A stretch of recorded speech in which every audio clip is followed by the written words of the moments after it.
Assalamu alaikum. عليكم السلام ورحمة الله. How are you, Dr. Ali? الحمد لله. Okay, أخبارك حسين؟ Alhamdulillah. Think we're ready to start? إن شاء الله. Bismillahir Rahmanir Rahim. Alhamdulillah Rabbil Alamin. Wa salatu wa salam ala Sayyidina Muhammadin wa ala ali kulli wa sahbihi kulli ajma'in. Rabbi shrah li sadri wa yassir li amri wa akhlul uqdatan min lisani yafqahu qawli.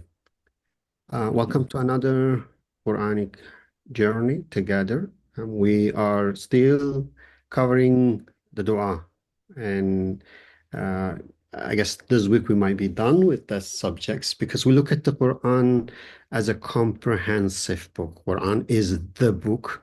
Perhaps the whole purpose of our journey in this life to just engage with this book, understand this book, practice this book.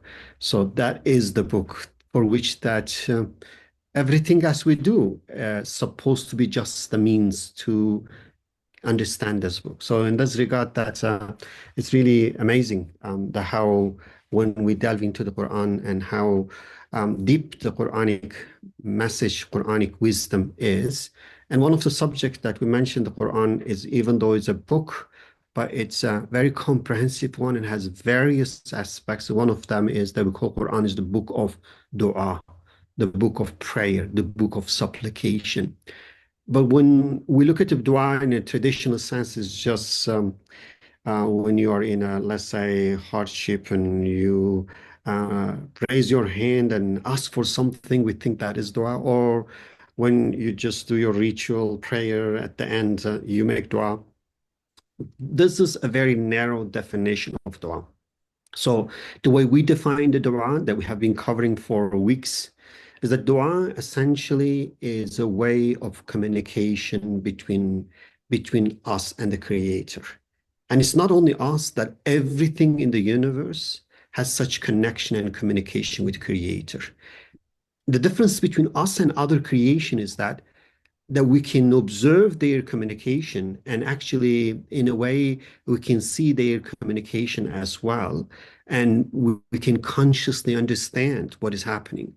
And in this regard that we mentioned dua, there are different type of dua, and dua essentially, once we understand who we are and what is our need and what is our power, if there is any, that we argue there is absolutely zero power, then we say dua is essentially um, is finding the infinite power and asking him for any help that we need, for anything that we want. And in this regard, that we are basically saying everything in the universe make dua. Everything in the universe gets what they have through the dua. And we are supposed to make dua as well. And we're doing dua, irrelevant of whether a believer or not believer. But when we consciously make dua, that's changed a lot of things. Now, last week, we mentioned that if we become conscious of what we're doing, our daily routine will become a dua in a way that when we look at the creation, the universe, and then we see we're doing certain things within the order of the universe, as we submit this order and recognize the outcome is created by an infinite power, and we are submitting to that infinite power, requesting what we want and need, that become dua. Whether that is in a case of asking for something we enjoy or asking for something that's really necessary for our health, that doesn't really matter. So that was, in this regard, our understanding. And last week, particularly, we said that in one way that when we look at, we reflect on the universe, we see in the universe there is some amazing harmony, overlapping, unity in terms of everything's overlapping and matching each other. So in one way, we see that the universe with the constant change, but there is order is not really changing. So the change is there, but the order is maintained, and the order is maintained in a particular way that we call it the sunnatullah. So we observe that. Then we see that we have a mind, and the mind can comprehend this order and understand this order, and actually see and even formulate this order in terms of using, let's say, mathematics as a language to decode this order. And then we say that the correspondence between the universe and the human mind and the tools that we develop, such as mathematics, is an amazing sign that whoever create the universe must be the one who give us the mind to comprehend the universe, and must be the one who create the universe in an orderly way and give us the mind in a way that we can describe this order. And that becomes a kind of, let's say, meeting point with everything in the universe, that now you can all basically unite in their supplication. That was all our point. And inshallah, I think this week we're gonna move on even further to see whether we can go beyond the mind and look at the heart, the feeling, and to see how um, basically our feeling and heart is also in line with what we observe there, and lead us to the creator, and help us to um, engage and understand the prayer in much comprehensive manner. So let's start, inshallah, Dr. Ali. Assalamu alaikum wa rahmatullahi wa barakatuh. Uh, Now, you mentioned that there is a correspondence, perfect correspondence, matching correspondence between the order of the universe and the mind, the order of the mind works. That shows that the universe has been created for the human beings, so the human beings can comprehend it, and through this comprehension, they will realize who the owner of the universe is, who the owner of us, and what is this interesting, miraculous matching between the way universe is created and the way human mind is working, so that human mind is also created to comprehend it. That's why we understand that there's a relationship between the universe and the human mind. So the one who created the universe must be the one who created the human mind for a purpose. That is what the relationship between human logic, human understanding, human thinking, and understanding the way the universe is created and what it means, and how can I harmonize between my mind, my understanding, and my relationship with the universe. But this picture shows something different. They are not scientists, are they? Maybe this man looks like a Pakistani. That's interesting. I asked the AI, draw a picture of a Muslim family. That's very interesting. The mind of AI is very interesting. He didn't draw a picture of a white man. That's very interesting, very biased. Only the colored people are Muslims, different kind of creatures. That is something interesting anyways. But when you ask a scientist or something, they always draw white man.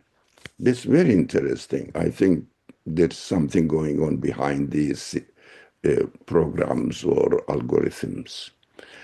Anyway, but this is what are they doing? Are they measuring? Are they using their mind, or what are they using? What this little girl is doing? Is she measuring the size of the flower? What do you think, Dr. Najati? Yeah, I think that should be more kind of Enjoyment. Eh? enjoyment in terms of the beauty of the flower. She's not interested in the size of it or the gene structure of it. The result is obviously out there. She's enjoying it. She is communicating with the bird, with the flower, with her feelings. And the boy is taking a picture of a flock of birds. Why? But he was surprised how beautiful they were together. They communicate with the birds. Bird. They say the mind is not the brain is very small, but they know how to travel, how to get together. They know their species. They don't mix up with other species of birds. So when they are flying in flocks, they really look like enjoying their flyer. And human beings also enjoy the way they fly and everything. But the parents are very happy. Why? Yes, the atmosphere is pleasant, that is obvious, but at the same time, parents are enjoying that their children are enjoying. Look at this one.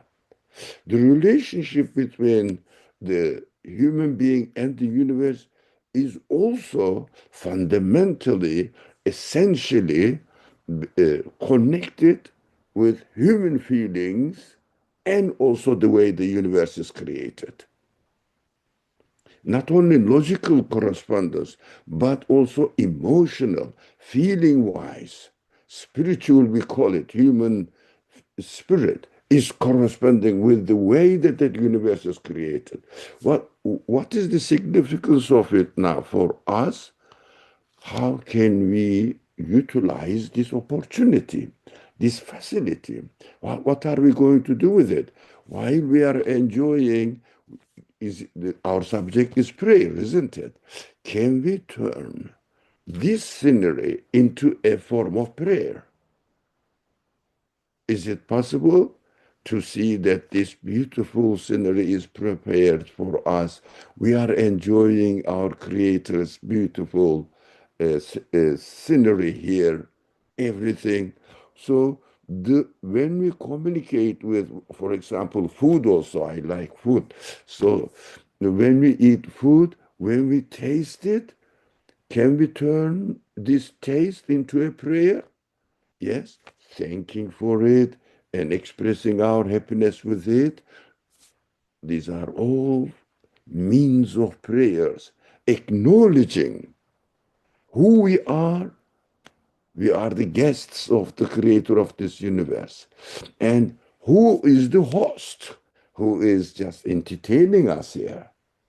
So, acknowledgement of this reality is also or can also be turned into prayer. Here we go then. Human beings must pray in unity with the universe. This is our subject from last week and this week. Order in the universe and the human feelings and human mind. Now I'm reading. The harmony between mind as well as feelings and the message of the universe is striking. E.g., for example, we need security. Universe is created in a secure way. So we feel at home while we are in the universe. The stars are not falling on our head. And everything. The clouds are serving, of course, clouds don't know what they are doing.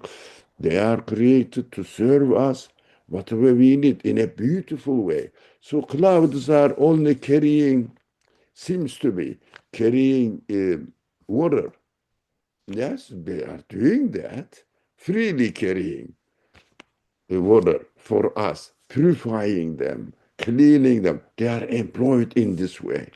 But at the same time, when we look at the sky, see the clouds are up there, we enjoy seeing it, especially during sunset and sunrise. We beautifully love it. And also, we have senses to love beauty. We have also senses not to like ugliness. It is also corresponding. I don't want it. If something is not nice for me, it smells bad. So it says, you shouldn't come next to me. So while I'm using my free will, I should thank for anything created beautiful and the one who created it beautifully, and I enjoy it. Thank you, the creator. That is what consciousness should go there. And if I see something rotten, smelling horrible, I should also thank the creator.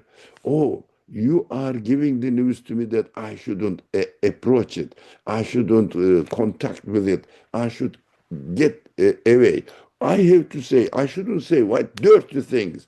I should say, thank you, my creator, to letting me know that I shouldn't like it. I shouldn't like it. So when you look at something, we see meaning.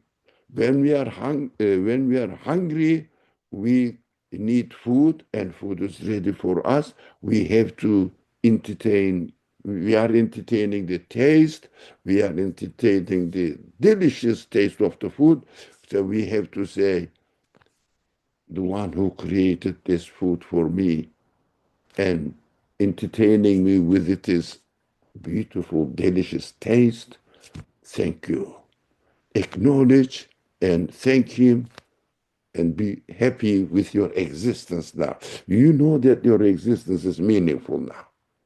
You know, if someone now, it points to a shared origin that is very important.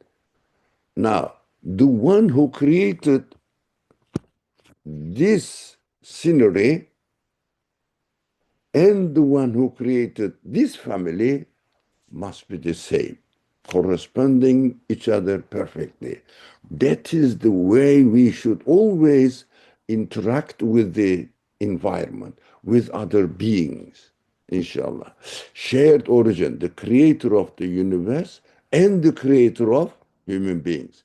Praying in action. Now, let's come to the subject of our main subject, praying in action.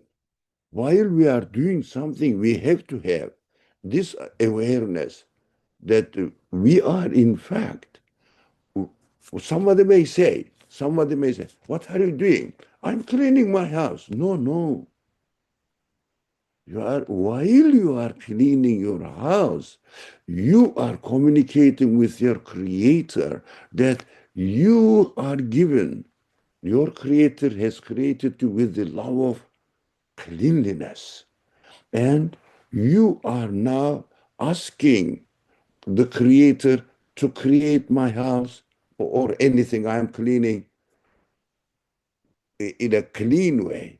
And so I am saying, in fact, I must be aware that, I must recognize that the creator of my sense of loving cleanliness and the creator of the universe or the house in our example must be the same, that I am communicating the creator to create for me a clean house.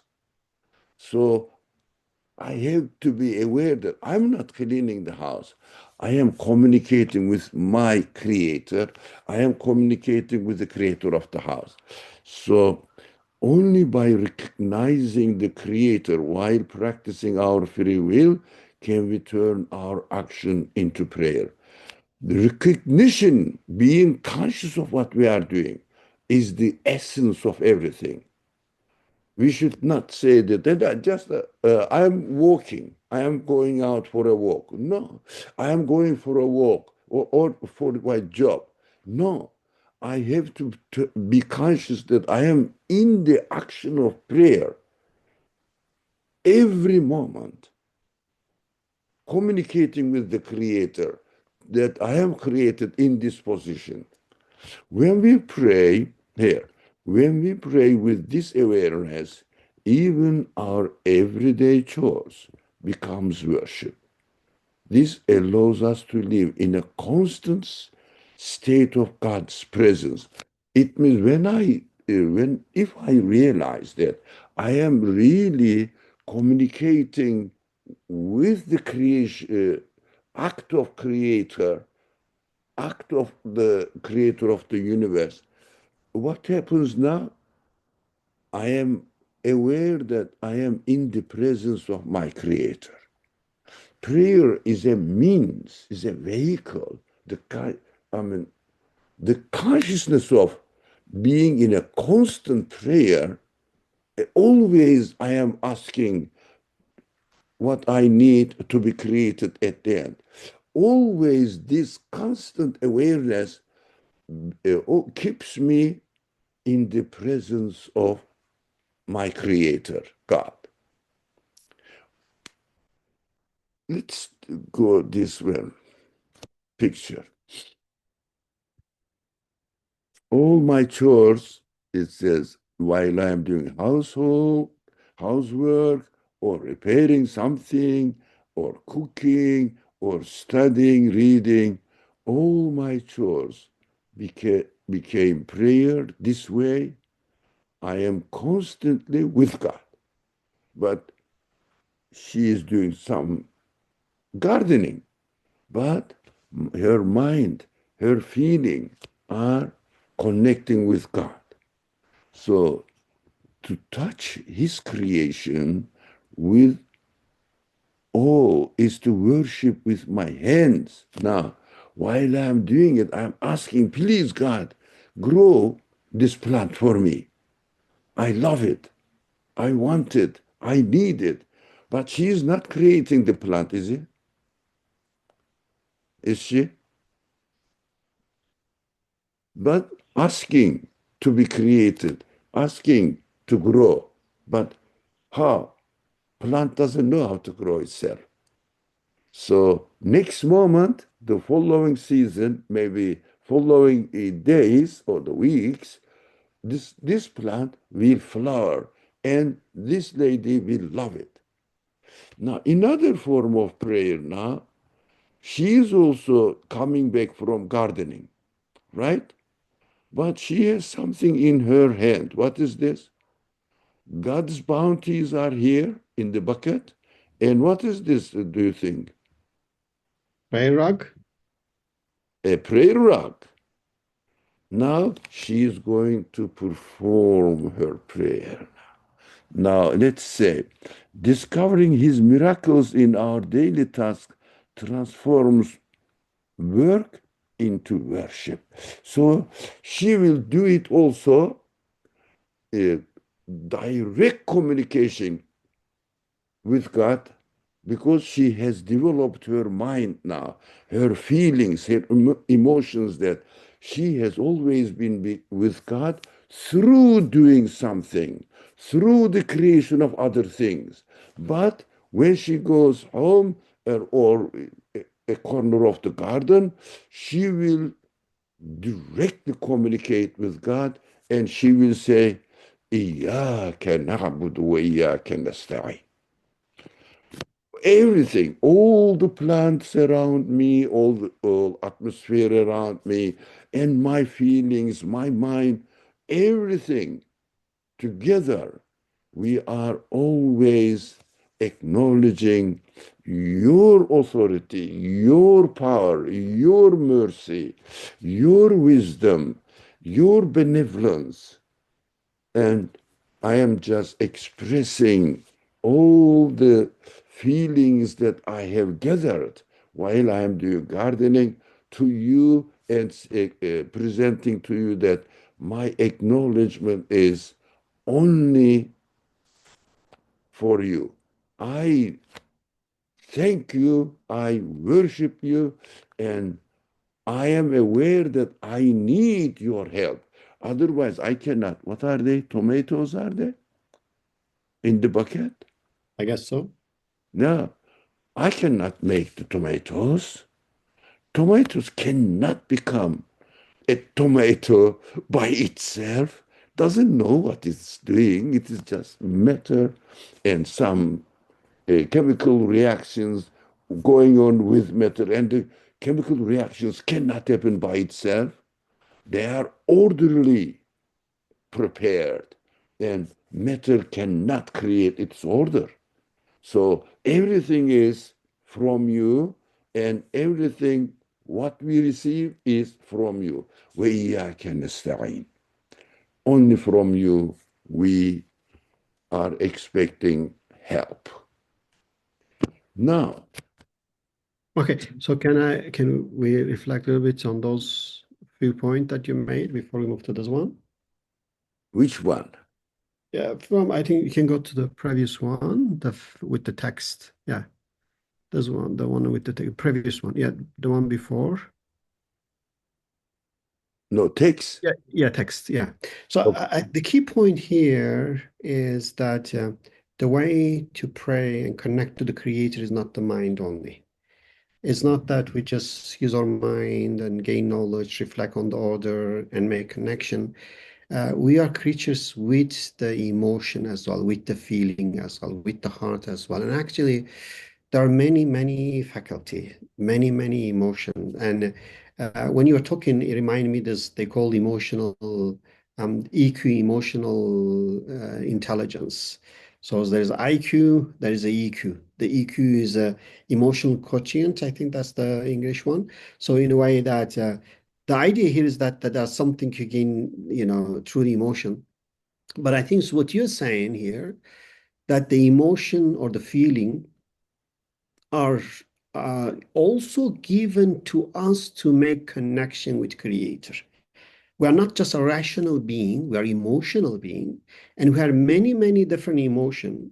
And all of those emotions and the universe that responds to this emotion, that overlap with this emotion, eh, help us to connect to the shared source, help us to connect to the creator. Like the example, the picture that you share when you smell a beautiful flower.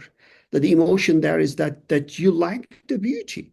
And if you give this, let's say, a flower to a cow, the cows will not have such emotion. Or you give to the robot with the AI doesn't have such emotion.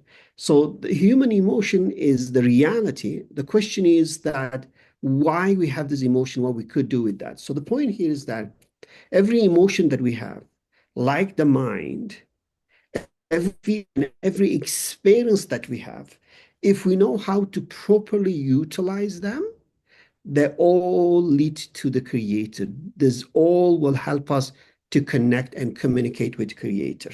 So whether you're hungry, you feel uh, a strong appetite for the food, then you go and find a delicious food that kill your hunger and give you a very delicious taste, that when you see the overlap between them, then you basically say the one who create this taste must be the one who create my tongue, and must be the one who know me and who loves me, who cares about me. So in that case, basically, that emotion adds the much rich layers of connection and communication with the creator.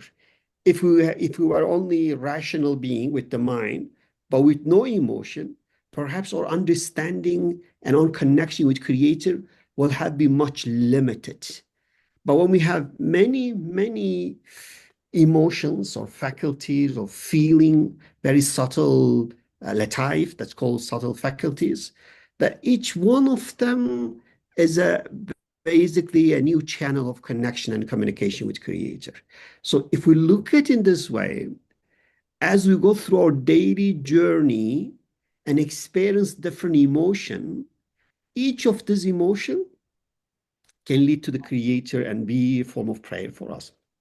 And whatever we do and experience through that, that is eventually help us to connect to the Creator. And I think um, that is very powerful way of really turning the daily life into the prayer, and to say the whole human life is for nothing, just to experience mentally, emotionally, and to connect to the creator through such experience. So that is, I think, when we think in terms of the Quran saying وَمَا خَلَقْتُ الْجِنَّ وَالْإِنسَ إِلَّا لِيَعْبُدُونَ, then we understand that we will be in the state of ubudiyah all the time. That what we do is nothing but ubudiyah, nothing but prayer. And to be conscious of that, it's amazing, because then now add a different meaning to our daily routine. You're not cleaning, you're not cooking only, you're praying. You are not eating, you're praying. So what you're not doing your job and work, you're praying. I don't know really what will be this kind of secret to really see these layers, but whatever, if we could manage to really look at through this lens and see everything's as a form of prayer, as a form of connecting to the Creator, that will be a real game changer for us in life. So, of course, the pinnacle of this prayer is prayer in Arabic, salah. Pinnacle, direct relationship. Our daily life is through interacting with the creation. But that is why the As-salatu mi'rajul mu'minin. Salah, prayer, 5 daily prayer, is the essential of the believer. Directly, direct praying. But if someone doesn't really live his life with this consciousness that we have been talking about, through mind relationship, through emotional relationship, while we are doing our daily chores, daily life, and how much he can be really conscious of what he is doing while he is performing his 5 daily prayer. That, I mean, 5 daily prayer is the summary of what we have been doing between two prayers, times of prayer, from morning until noon. How consciously we have lived. And when we start at the end of, when the uh, noon prayer time comes, when we pray Allahu Akbar and stand up before God, of course, this consciousness is the accumulation of the previous experiences. That's why we have been really emphasizing on the importance of turning our daily prayer into a form of worship. How are we going to do it? Be conscious of it. Now, this is where prayer becomes meaningful, because the creation of the result of our choices, the creation of the result of our choices, this is important. The creation of the result of our choices. We are not creating, we are just choosing, and the result is created. Now, depends on His will, the Creator's will. Turning directly to its source is not just an expression of human need, but also a necessity. If we don't have this understanding, our life turns into meaningless. We are doing, yes, we are doing at the end, no meaning. I am interacting with matter. Can you imagine this? I am interacting with nature. What is the nature? I'll die, the nature will die as well, finish. Meaningless. That is why prayer is necessary for us to be aware of it. Let's summarize it and go into another aspect of this subject of beautiful subject of prayer. A simple summary. Now, the mind reads and understands the order of the universe. So orderliness points to conscious creation. It means the creator is consciously arranging everything in a perfect way, so that the relationship between human beings and the creation must match each other perfectly. Only a creator of the universe, owner of the universe, can do it. Matter doesn't know me. I don't know Do you think matter knows you, Dr. Najati? And then, oh, Dr. Najati has a tongue, so I have to produce different kinds of tasty food, and then he will enjoy it. What is this? Matter, matter. Blind, stupid, just dirt. I don't know how the people really cheat themselves. And mind reads and understands the order of the universe. The human free will chooses to align with with that order. Also, we are created with the ability to really to choose. How am I going to obey the order? Look at this human capacity. Who is arranging it? The one who created the universe creates me with the ability to work with the universe and understand how it works, and how am I going to align my life with the way the universe is created. Everything is miraculous. Every single being and every single element of the universe, nothing but a miraculous creation. It is impossible to ignore this reality unless somebody is obstinate, may do that. And the heart, feelings, turns directly to its source. For a believer, God. If someone doesn't believe in the Creator, what do you think his heart turns to? What do they do? I don't know. How do they live? I don't know. His feelings, his expectations, his emotions, his excitements, his anxieties, communicating with what? I guess you see sometimes in nature, they will say, oh, thanks to Mother Nature, provide us such amazing scenery. Mother Nature, where is it? Where in the universe, or where is it? Mother Nature. Where is Mother is producing, giving birth to something to me? Now, crazy, isn't it? Now, let's come to Salah prayer now. Salah. The 5 times daily prayer is this final step taken consciously on the ladder of recognition of God. Every action we do as if we are climbing on the ladder. And the final ladder is this, I like this, going to pray. Now, this is final ladder. It's called Mi'raj. Yeah? Mi'raj means ascension on a ladder. And the top of the ladder is Mi'raj.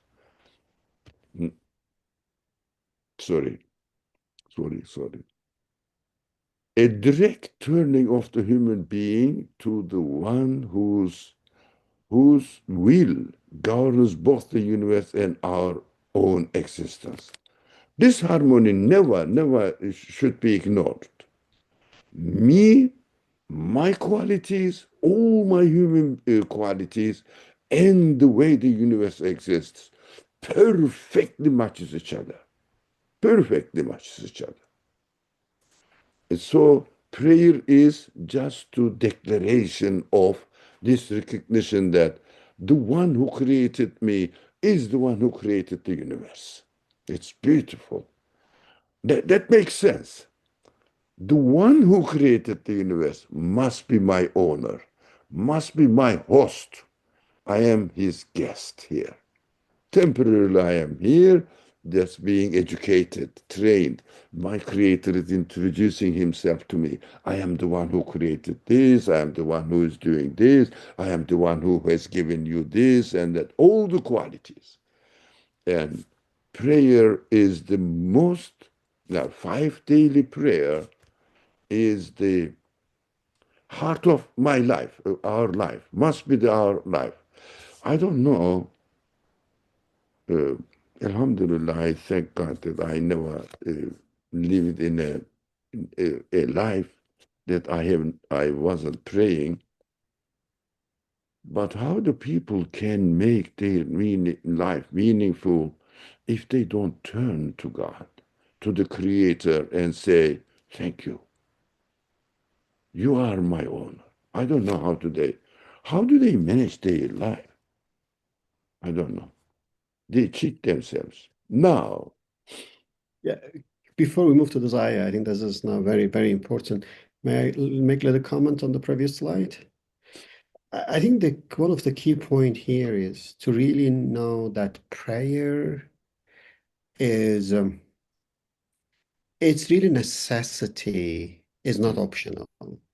It's necessity because everything and everyone, every moment has to pray.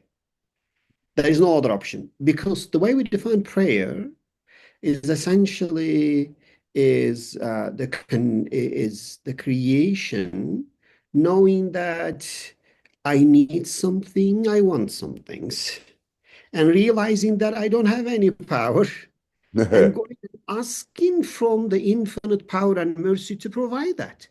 So in this case, I think everyone, including non-believer, pray as we discussed before, because they go and follow the sunnatullah. They fall by their action, by planting the seed. They also asking Allah to create the tree, but they just don't acknowledge that. That's all. So they are communicating with Allah because they have no other option, because they need food. They cannot make it. The only way for them to get the food have to follow Allah's ways and asking Allah to create food for them, and they do it. And they do it in a perfect way, and Allah respond to them. So in a way that everything in the universe, I remember Nursi saying in one place, he's saying that the only things that go from the earth to the arsh, to the realm of Allah is the dua. The only thing goes there, which basically means that everyone and everything's constantly supplicating, asking something from him, and he is responding. Now, this one, I think, change our perception of God, in which that generally we think God is the one who creates the universe and give us some power and then throw us into this world, and then now we have to manage our life. No, we have zero power. We cannot manage our life. We cannot manage our body. We constantly need to go back to Him, and he does not leave us here alone. He constantly communicate with us and responded to our needs. So to have such constant connection with creator, to have such understanding of the creator as a Rabb who is with us and take care of every needs and wants of us, and to be aware of this as a believer, and through the prayer like salah, to express and acknowledge this connection between the creation and the creator, and to be conscious of this connection and communication. It is truly an amazing thing. It's like as if you're observing, everyone is just begging from Allah and Allah responding to them.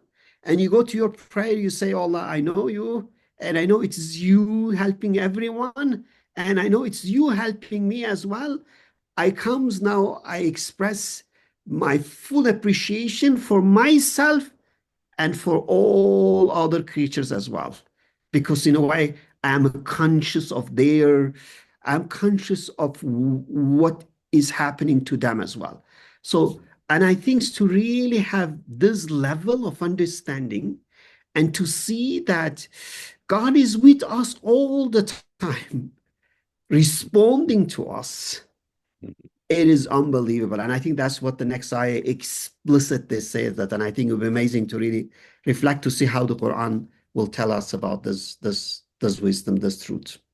لا بسم الله الرحمن الرحيم وإذا سألك عبادي عني فإني قريب والله أكبر أجيب دعوة الداعي إذا دعان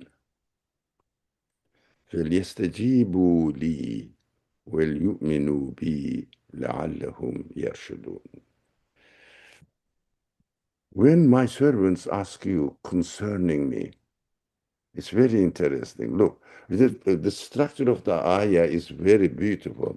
When my servants asks you concerning me, God says about God, me, but asks you, the prophet, or the one who is reads the Quran, all of everybody. Now, tell them that, look at this. Doesn't say, tell them I am, I am. No, his presence is always imminent in our life. In the ayah, it says, God answers the question himself. He said, indeed, I am near. Don't say, it doesn't say, tell them that I am near. No, no. Directly, it means in our daily life, God is always with us. We don't need somebody else to tell us.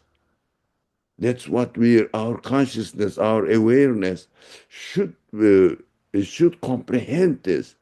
We don't need somebody who will come and say that, look, for example, speaking to this lady, do you know that the tomatoes are created by your creator? Do you have to thank him? No. Through the creation of the tomato, through the creation of this lady's mind and feelings, God is himself answering, I am with you. This verse is amazing. I mean, we can study this, but our subject is just prayer. Now, indeed, I am near. I answer the call of the one who calls upon me.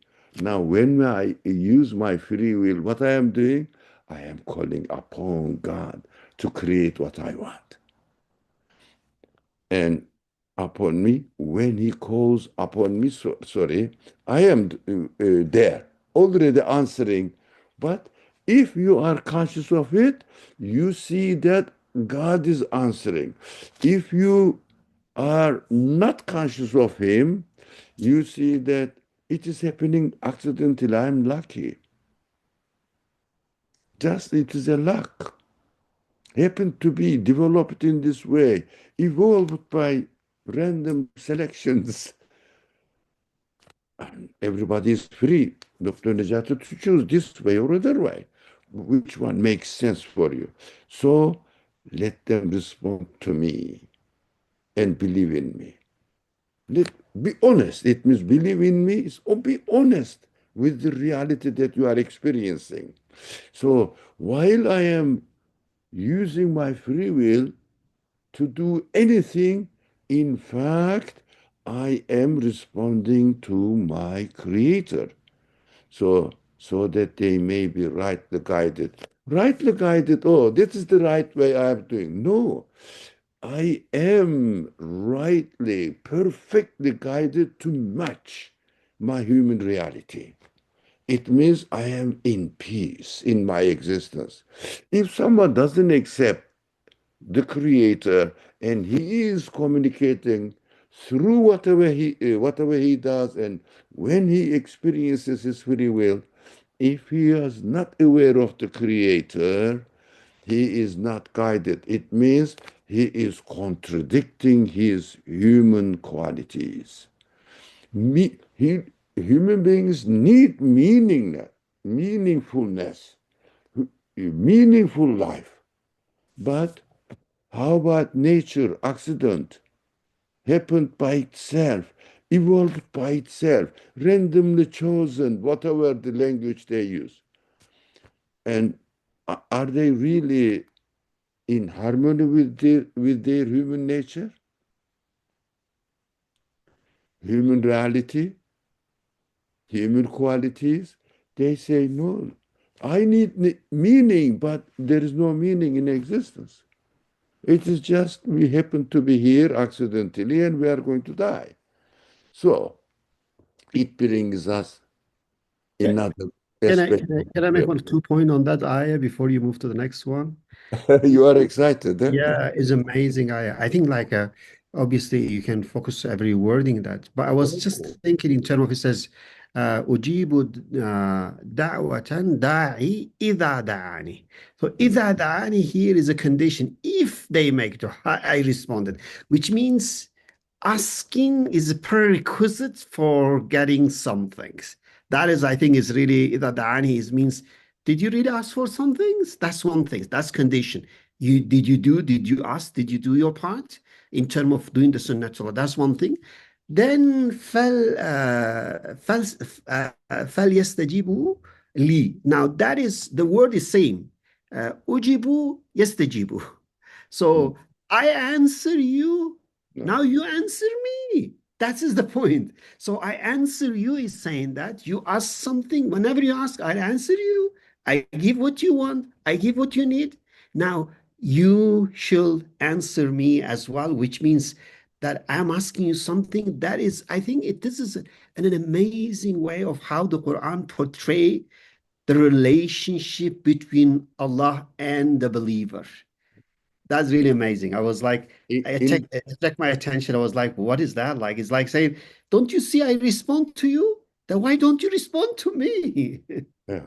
It's So amazing. this one, إذا دعاني, it must whenever he calls upon me. In fact, if a non-believer does something, in reality, the verse says, he is calling upon me, but he is not aware of it. So he is not responding to God. He is responding to nature or accident.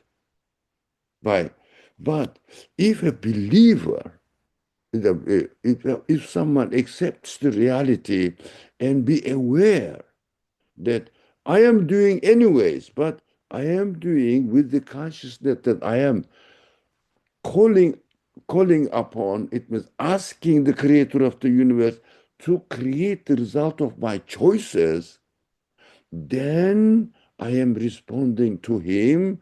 Only then God responds back to me. It means gives me security, meaning, and all my worries about the problems of life and death especially goes away because I know my creator is temporarily entertaining me here and there will be an eternal life.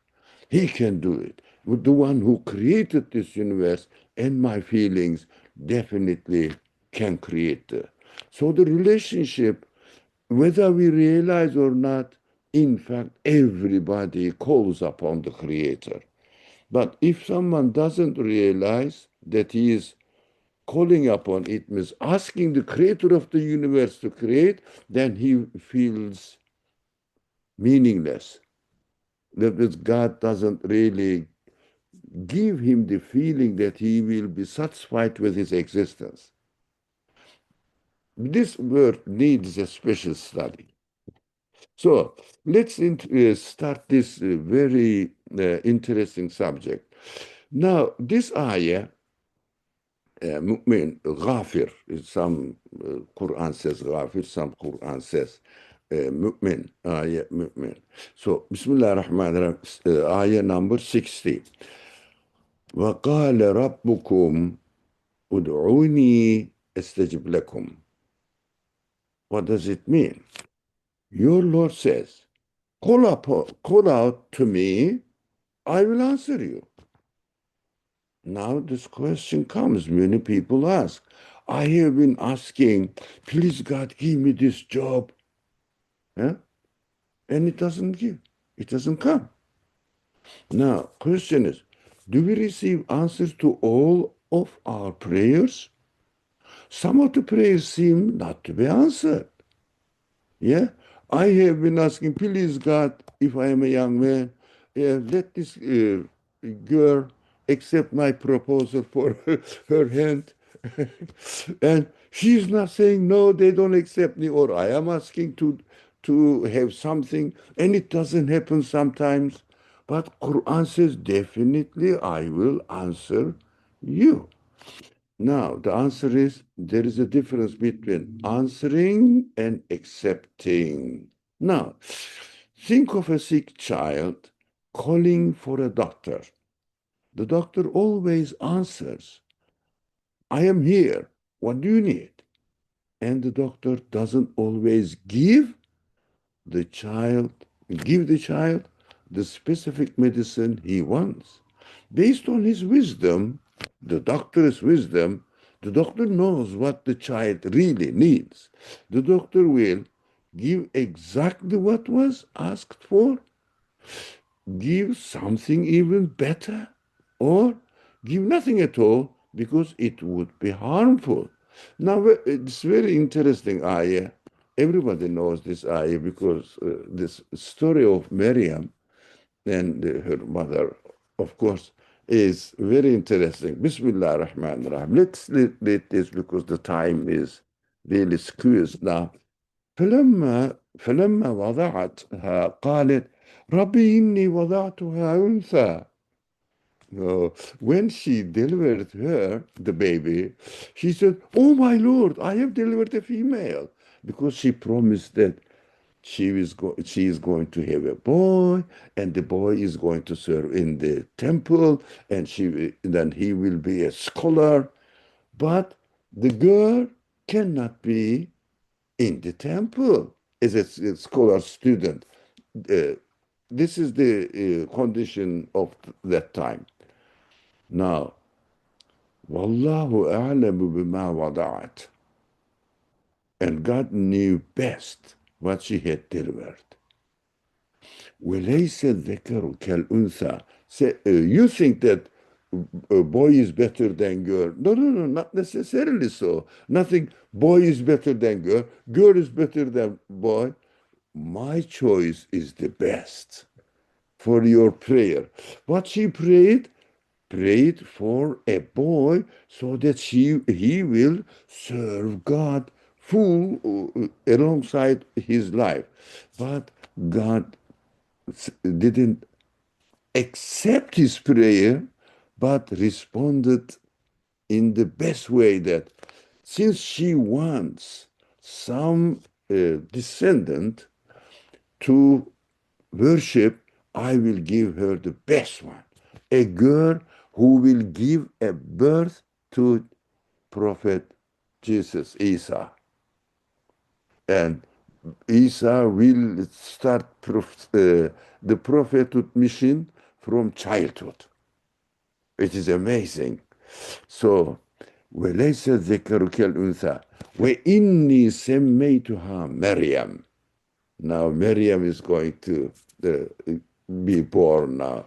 وإني أعيذها بك وذريتها من الشيطان الرجيم. Now, let's come here.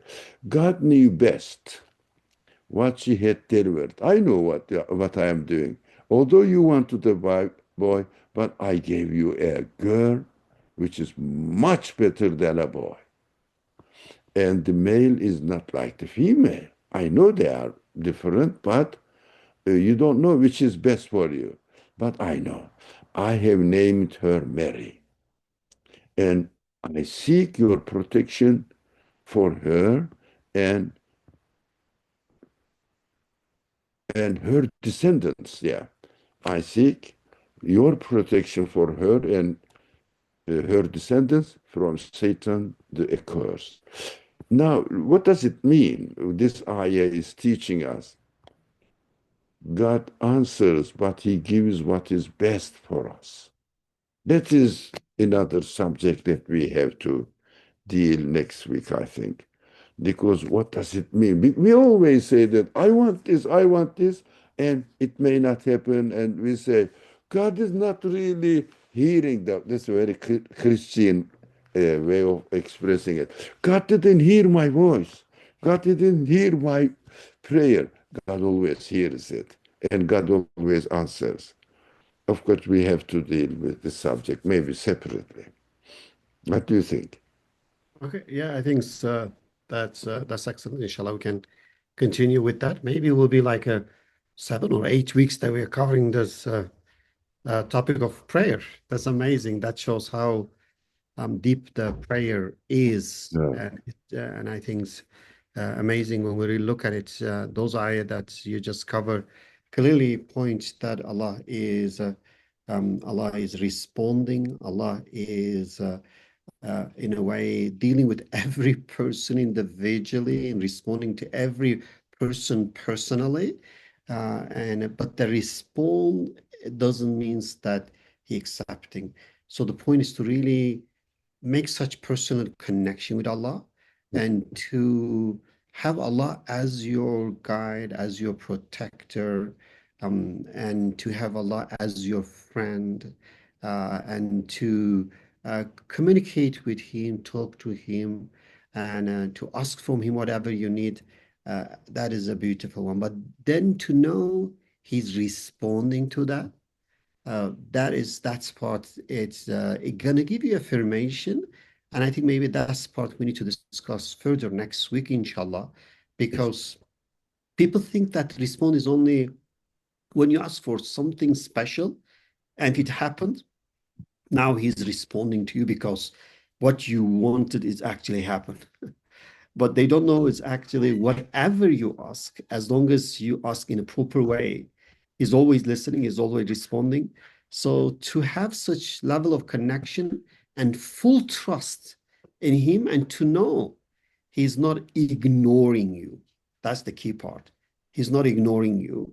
And I think that gives an amazing sense of, relief, security, uh, peace, serenity, and perhaps it's gonna really help to overcome many problems of modern times. And I think that's therefore we can inshallah discuss those further next week in terms of how to understand this personal connection and how to seize the prayer as an opportunity to really deal with our, let's say, our daily problems or problems in this life, inshallah.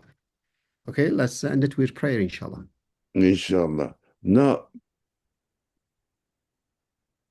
it is not important what we want, what the content of what we want. It is only important that we are expressing our need to be fulfilled by the Creator. God acknowledges our intention. He says, you don't know what is best for you. Since you turned to me, since you turned to me, it means you should trust me. What I am going to give you is the best for you. To fulfill the purpose of your existence, this is the best for you. That is why we shouldn't really specifically emphasize on what we want, but we should be very aware that I am presenting my need to Him, acknowledging that He is the one who is going to create it, not me.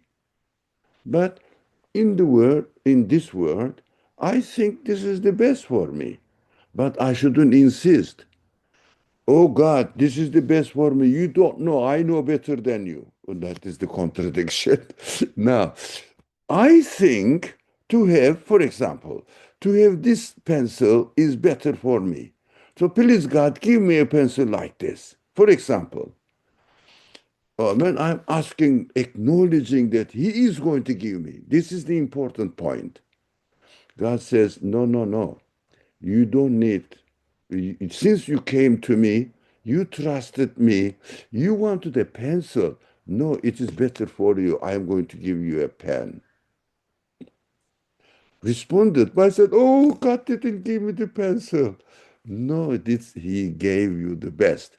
As the Mary's mother asked for a boy, but Allah gave, okay, you trusted me, you don't know the future. Do we know the future, Dr. Najat? We don't know which is going to be the best. But we think as as a result of our accumulated experiences, this will be better for me. But the future, we don't know. But we have to, when we turn to God, we should bear in mind that I am turning the one who knows the past, knows the present, knows the future, and since I acknowledged Him, He knows what is best for me to fulfill the purpose of my existence. That is the gist of the prayer. Inshallah, we are going to continue to discuss this. Bismillah ar-Rahman ar-Rahim.